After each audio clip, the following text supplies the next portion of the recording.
আসসালামু আলাইকুম। আজকে আপনাদের মাঝে খুবই উন্নত মানের একটি মাছের পোনা নিয়ে আলোচনা করতে চাচ্ছি।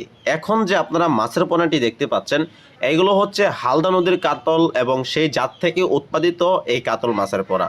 আমরা জানি হালদা নদীর মাছগুলো খুবই বড় এবং খুবই সুস্বাদু হয়ে থাকে এবং সেই ক্ষেত্রে আমরা হালদা নদী থেকে চিতল, আইড় এবং কি অন্যান্য ক্যাটফিশ জাতীয় এবং কার্প জাতীয় মাছগুলো সংগ্রহ করে সেখান থেকে আমরা কৃত্রিমভাবে ডিম উৎপাদন করি এবং বাংলাদেশ মৎস্য গবেষণা ইনস্টিটিউটের মাধ্যমে আরও অনেক পণ্য উৎপাদিত হচ্ছে, যে মাছগুলো এক সময় বিলুপ্তি হওয়ার পথে ছিল, কিন্তু বাংলাদেশ গবেষণা মৎস্য খামার থেকে এখন সেইগুলো চাষ হচ্ছে চাষি ভাইদের পুকুরে এবং খামারে।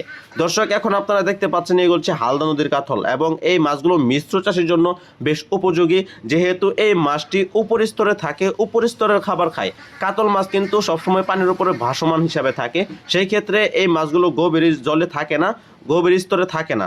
সেই ক্ষেত্রে উপর স্তরে রাখার জন্য আপনারা কাতল মাছের পোনা শতাংশে 50 থেকে 60 পিস দিতে পারেন মিশ্র চাষের জন্য।